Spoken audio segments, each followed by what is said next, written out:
Guns are just death machines. They're killing machines. They're implements of war. They're implements of carnage. They have no legitimate purpose in the regular population. This is a very common intuition shared by a lot of Americans and certainly by a lot of non-Americans out there. And this view about guns and their moral weight or uh, utilitarian effect um, is a really strong bias that makes a rational policy discussion almost impossible, right?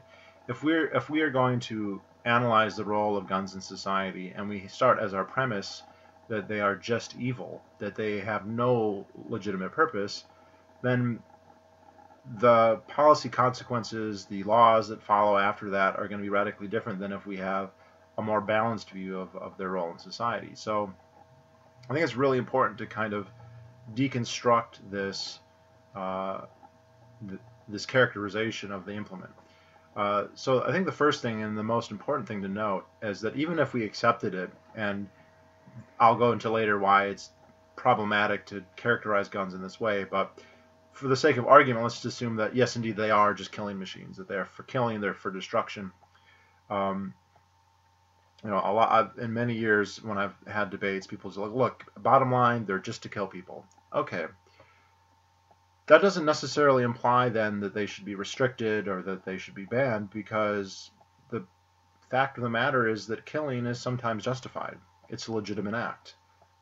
Explicitly, legally in the United States, it is under certain circumstances. Now, you don't have a license to commit any homicide whatsoever, but in certain situations, homicide, especially in cases of, say, self-defense, are legitimate. Um, in other cases of homicide, uh, like, say, suicide or accidental death, they're not on the same category morally as, say, like murder would be.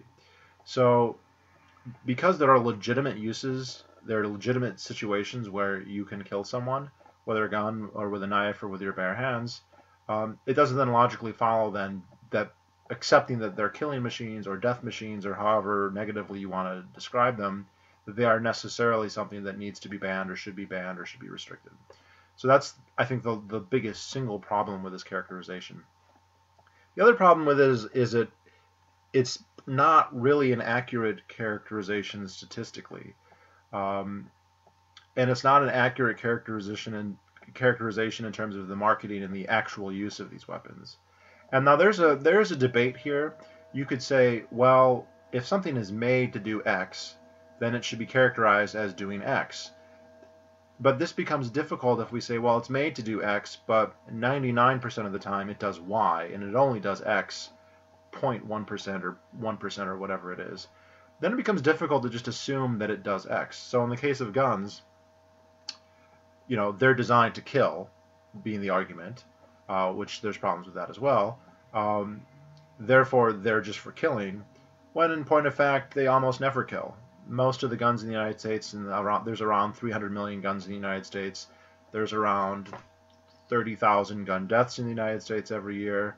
2/3 of those are suicides, so you're talking about 10, 11,000 homicides with guns every year. Out of 300 million guns, your average gun is less likely to kill someone than your average car. I mean, there's more guns than there are cars, probably, and there's more car deaths than there are gun deaths, for sure. So the actual statistical likelihood of, and this is assuming that all those homicides are committed by individual guns and not single weapons being used on multiple cases, which we know, thanks to mass shootings and probably thanks to the serial nature or repeat offender nature of certain criminals, that actually some guns are racking up much higher than single fatalities. But just for the sake of argument again, assuming that for every homicide it's just one gun, guns are statistically not very likely to kill someone. They're much less likely than a car, or at least comparably, substantially less likely to kill someone than an individual vehicle. This even breaks down more if we look at like the number of rounds fired. Billions and billions of rounds are fired in the United States every year, and they are almost entirely going into inanimate objects and targets of some time, whether it's paper or wood or the berms, sand, um, basically the backstops at gun ranges or in the woods, going into stumps, into the ground. Uh, These are the vast majority, the super majority, the 99% plus, 99.5% plus. I don't know because I don't know exactly how many rounds are being fired every year, but it's several orders of magnitude more than the number of people who are killed. And then below that, you have the number of times that they're used to fire not at people but at animals, whether it's hunting or pest control, or rarely, although not never, used in, say, self-defense against animals, whether it's a feral dog or an attacking grizzly bear or whatever. Those are actually quite rare, but they do happen. I don't know how common they are relative to human homicides. My guess is that they're probably somewhat comparable. Not, say, from bear attacks, but if you counted like feral dog attacks or rabid dog attacks, that sort of stuff happens, not completely rarely. So, it doesn't logically follow necessarily, or at least it doesn't necessarily follow to say that, well, this is what they're designed to do. And I think that characterization also relies on a very specific role. Okay, what a gun is designed to do is fire a projectile. It is designed to fire a single bullet in a very specific direction, to send lead downrange or steel downrange or copper downrange. The gun itself is just a delivery platform for the bullet. And you could even break that down as it's supposed to deliver kinetic energy at a distance or anywhere between its maximum range and the barrel of the weapon. And there's lots of different functions that can be used for. Now, it's true that one of the things that they're quite good at is being used to kill things, to kill people, or to harm or to injure people, or to kill or harm animals. But that is not their only use. This would be kind of like saying cars are for you to go on. Cars are designed for taking you on vacation and going on road trips. Because you can use cars to do that. People use cars to do that. But that's not the only thing people use cars to do.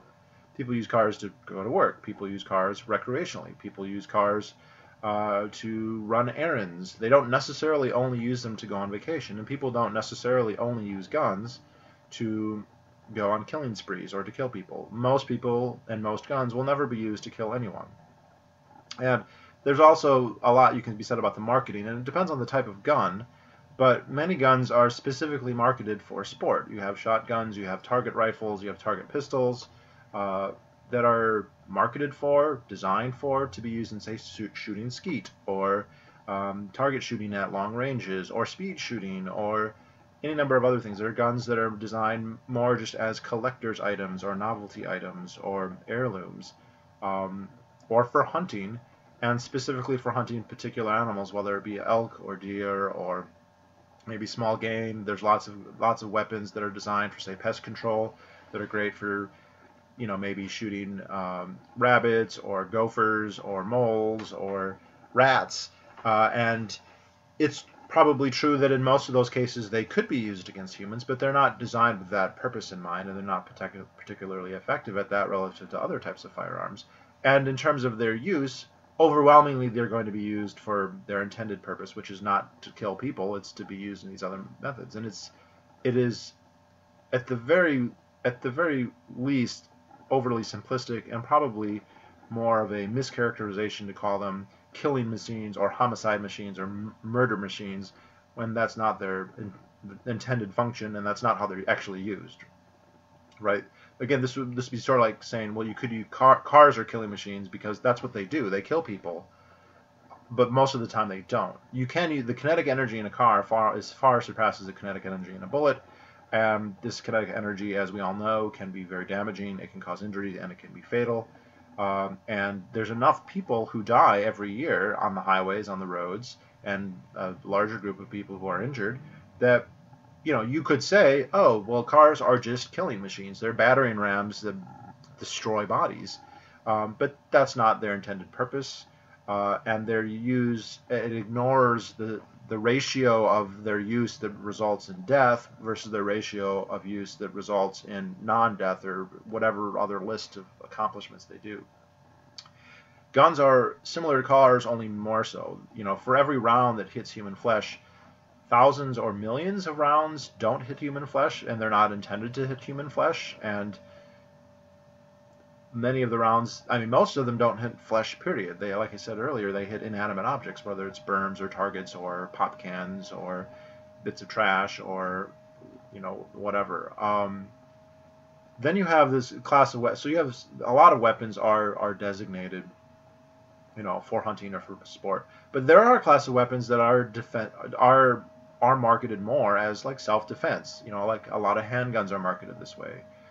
Even certain semi-automatic rifles are marketed this way. Like these are guns that, while they could be used for hunting, and they are some of them even effective hunting implements, they're more catered to maybe use against humans. And people go, oh my gosh, well that's totally wrong. And the problem here then is it assumes that using guns in self-defense, having lethal force for any purpose, is not legitimate, and that's not the case. I mean, I could fall back on just saying, well, that's the law in the United States. It is legal to use self-defense, lethal self-defense, and it's not just the United States. The laws in the UK and Australia, although they're more stringent than they are here, also respect that is, at least in certain circumstances, acceptable. And it's not acceptable in all circumstances, right? Nobody's saying that you should be able to kill anyone you want at any time and just say it was self-defense and then just get off scot-free. Obviously, scrutiny should be applied. There should be consequences. It's a serious matter, but that's not to deny that it is actually legitimate in certain cases. And I don't want to fall back on it just being the law. We could have a debate about the actual ethics of it. I think, though, it's very clear that self-defense falls, unless you're going to accept pure pacifism, that self-defense is going to become legitimate, at least in certain circumstances. In which case, we can't dismiss firearms that are intended for that purpose as inherently wrong or inherently evil. It also mischaracterizes their actual use, because the defensive use of guns are overwhelmingly non-lethal. Right? The overwhelming majority of defensive gun uses don't even involve the weapon being fired. They involve it being brandished. You wave it at someone, a criminal, or someone you suspect to be a criminal, and whatever was going to happen or might have happened is now not going to happen. The criminal is going to disengage. It's kind of fascinating. Depending on the argument that's being had, you can have the gun control proponent or the anti-gun rights person take mutually exclusive kind of views. And so if we were talking about the numbers of times that guns are used defensively, a lot of times they'll say that they're never used defensively, and they'll point to the number of justified homicides that happen with firearms. And that number is relatively low. It falls into the hundreds, 200, 300, something like that. And it's possible that some fraction of those are actually not justified homicides, but they get away with it. Although most of them probably are, because most of them do get scrutinized pretty heavily. And then they say, look, guns are not used in self-defense. And then they come and say, oh, they're super lethal, and using a gun in self-defense means that you kill someone. Well, where's the disconnect? The disconnect is that the overwhelming majority of self-defensive gun uses don't lead to a lethal outcome. Most of the time, it's never fired. If the gun is fired, it's either a warning or it's a miss, and it's only a very small fraction, probably less than 5%, probably less than 1%. Estimates do vary, and I will make a subsequent video just about that because it's a worthwhile topic. But it's probably less than 1% where the gun is actually fired. And in the cases where it is fired, most of the bullets don't strike flesh. They're either warnings or they're misses, and then when they do, it's non-lethal most of the time. Most gunshot wounds are not fatal. The number of people who are killed by guns is a lot smaller than the number of people who are wounded by guns. And I don't want to minimize that, but it's not the same category of consequence. And it depends on the wound. Some people recover entirely from gunshot wounds, and other people suffer for debilitating injuries for the rest of their life, or for decades anyway. But those are all legitimate. So you can call them killing machines if you want. I feel like you're emphasizing one very particular use over all the other uses, which statistically far outweigh that use, in which case it's very myopic and not very intellectually honest. But it's not necessarily wrong either. They can be used for that purpose. Some of them are designed with that function in mind. the fact that they may not ever be used that way or rarely ever used that way, I think that's an important consideration to have, and that just pretending that, well, this 1/10 of 1% or 1/100th of 1% of use is the use that defines everything else, I think is a level of bias and intellectual dishonesty that is poisons the well for any actual substantive debate. If we want to have an actual pros and cons argument, there's serious questions that could be had talked about suicide, about homicide, about restrictions, about waiting periods, about the various types, how far does this go? But it's impossible if we're just going to assume that they are wholly negative, agents of destruction, and that's their only purpose. That's not their only purpose. They have plenty of other purposes. That's not the only way that they're used. That's not how they're primarily used. That's not how they're marketed. And even that characterization ignores the fact that that's legitimate in some cases. So I'm trying to keep these videos a little bit shorter. Some of you know when I started my channel, I did so with a series on gun control. I did it by now, it's 6-7 years ago at this point. I think I started in February of 2011. So I'm uploading this in March of 2008, so about 7 years ago. I would do those videos somewhat differently now, which means I think I'm going to start a series and kind of go over each of the topics. I would characterize them differently. And this is the one I wanted to lead off with because I don't think that it's possible to have an intellectually honest substance and discussion about this topic if we are loading the terms. And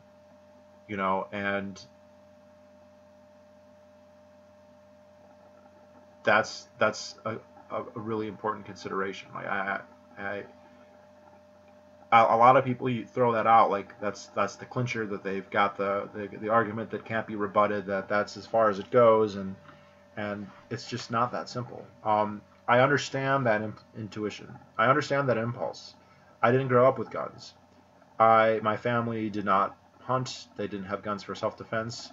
We lived in an extremely low crime area.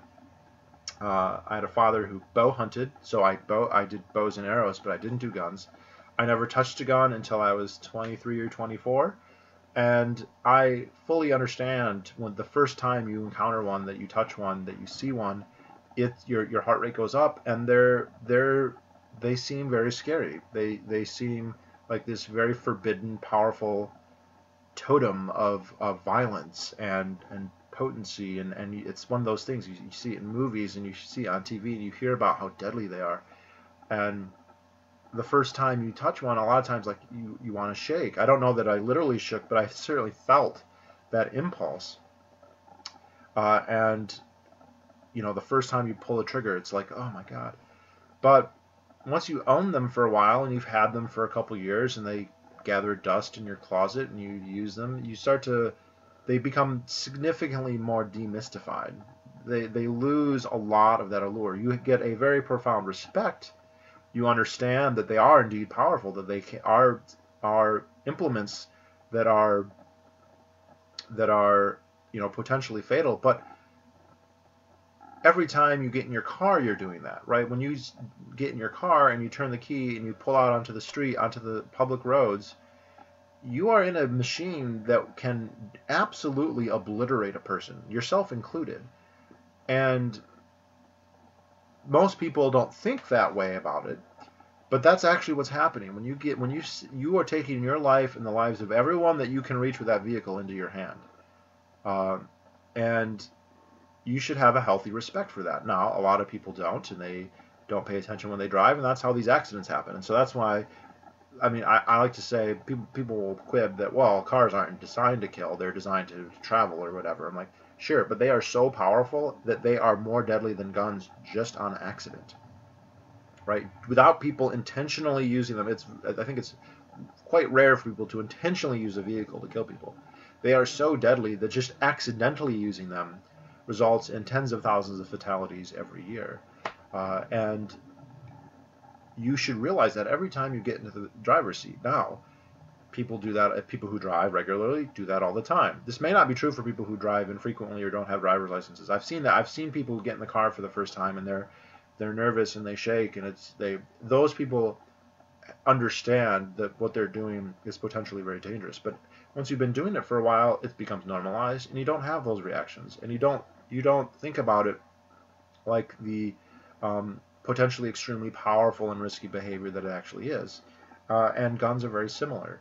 The first time, sure, it's terrifying, but gradually you learn that, hey, this is a tool. If you use it properly, it's safe.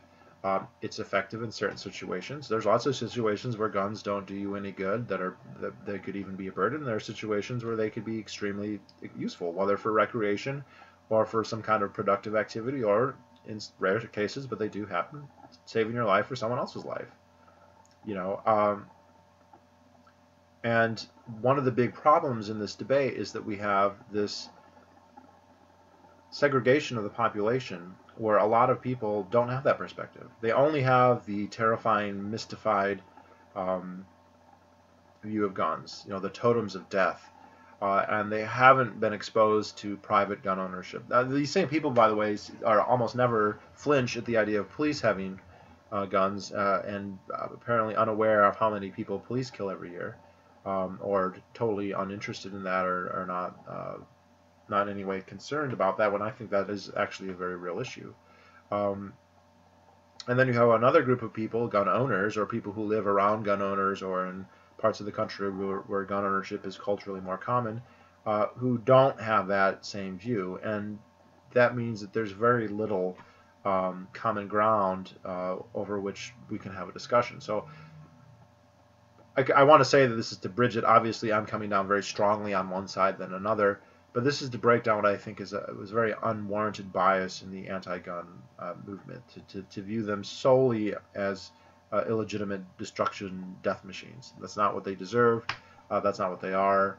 And to react to them that way, to characterize them in that way, is very dubious at best, if not completely wrong. Anyway, so I will talk to you all another time, and look for another video in a couple days. Cheers.